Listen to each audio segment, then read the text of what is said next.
వేదిక భారత్ పాకిస్తాన్ల మధ్య యుద్ధ మేఘాలు కమ్ముకుంటున్నాయి. పహల్గాం దాడికి ప్రతిగా చరిత్రలో నిలిచిపోయే సమాధానమిస్తామని భారత్ హెచ్చరించగా భారత్ చర్యలకు దీటుగా సమాధానమిస్తామని పాకిస్తాన్ కాలుదువ్వింది. ఈ క్రమంలోనే భారత ప్రభుత్వం సైనికులకు అన్ని రకాల సెలవులు రద్దు చేసి వెంటనే విధుల్లో చేరాలని ఆదేశించగా పాకిస్తాన్ సైతం ఉత్తర ప్రాంతానికి భారీ ఎత్తున యుద్ధ సామాగ్రిని తరలించింది. దీంతో దాయాది దేశాల మధ్య యుద్ధం తప్పదా అనే అభిప్రాయాలు వ్యక్తమవుతున్నాయి.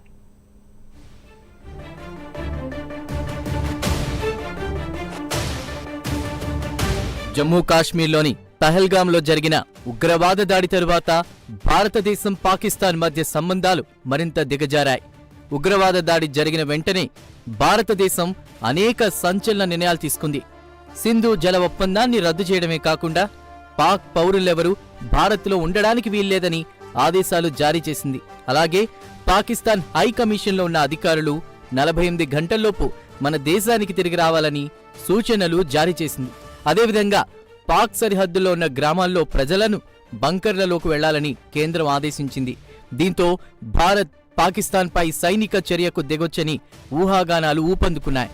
యుద్ధమే తలెత్తితే సైనికులు యుద్ధ సామాగ్రి పరంగా ఎవరెవరు ఏ స్థాయిలో ఎంత బలంగా ఉన్నారనేది ఆసక్తికరంగా మారింది.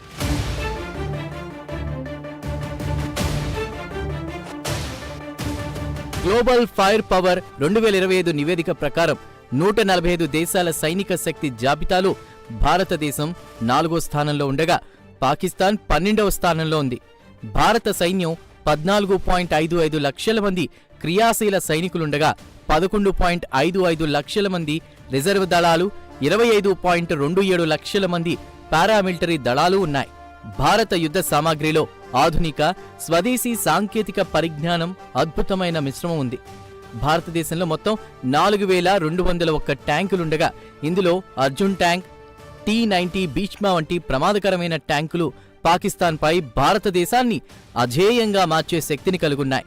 అలాగే భారత సైన్యం వద్ద పినాకా రాకెట్ వ్యవస్థ, బ్రహ్మోస్ క్షిపణులు, బోఫోర్స్, హోవిట్టర్ తుపాకులు ఉన్నాయి. పాకిస్తాన్ సైన్యంలో 6.54 లక్షల మంది క్రియాశీల సైనికులతో పాటు దాదాపు 3742 ట్యాంకులు, 50,523 సాయుధ వాహనాలు, 752 స్వయం చోదక ఫిరంగి యూనిట్లు ఉన్నాయి. ఇది కాకుండా 692 రాకెట్ లాంచర్లు కూడా ఉన్నాయి. పాకిస్తాన్ దగ్గర 2627 ట్యాంకులున్నాయి.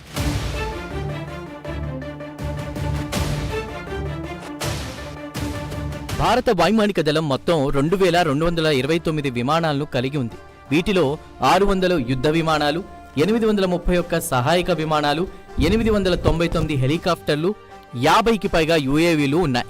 దీంతో పాటు భారతదేశం అత్యంత ఆధునిక యుద్ధ విమానాలను కలిగి ఉంది.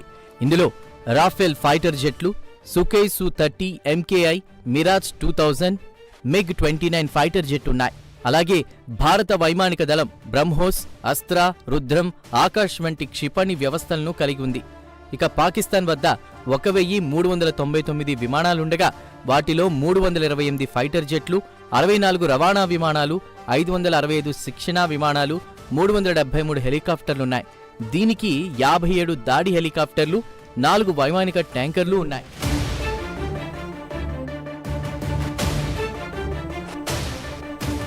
భారత నౌకాదళం ఆధునిక సాంకేతిక పరిజ్ఞానాన్ని వేగంగా అందిపుచ్చుకుంది. భారతదేశం వద్ద 150 యుద్ధ నౌకలుండగా ఇందులో INS విక్రాంత్, INS విక్రమాదిత్య వంటి విమాన వాహక నౌకలు, ధనుష్, K-15 వంటి క్షిపణులను ఉపయోగించగల అణు జలాంతర్గాములు ఉన్నాయి. భారత నావికా దళంలో మొత్తం 1,42,252 మంది క్రియాశీల సైనికులున్నారు. పాకిస్తాన్ నావికా దళంలో 114 నౌకలు, 8 జలంతర్గాములు, 9 ఫ్రిగేట్ యుద్ధ నౌకలున్నాయి.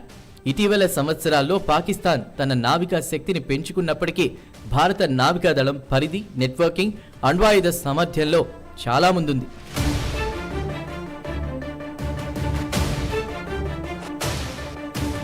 సైనిక సామర్థ్యం, సాంకేతిక ఆధిపత్యం, వ్యూహాత్మక సంసిద్ధత విషయానికొస్తే భారతదేశం పాకిస్తాన్ కంటే చాలా రెట్లు ముందుంది. భారతదేశ పారామిలిటరీ దళాలు, ఉపగ్రహ నెట్వర్క్లు, డ్రోన్ టెక్నాలజీ, బహుళ డొమైన్ యుద్ధ వ్యూహం తదితర అంశాల్లో ముందు వరుసలో ఉంది.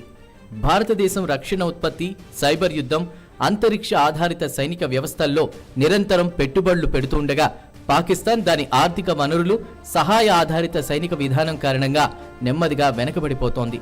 మొత్తంగా యుద్ధ విభాగాలైన ఆర్మీ, ఎయిర్ ఫోర్స్, నేవీ అన్ని రంగాల్లోనూ భారత్ ఆధిపత్యం స్పష్టంగా కనిపిస్తోంది.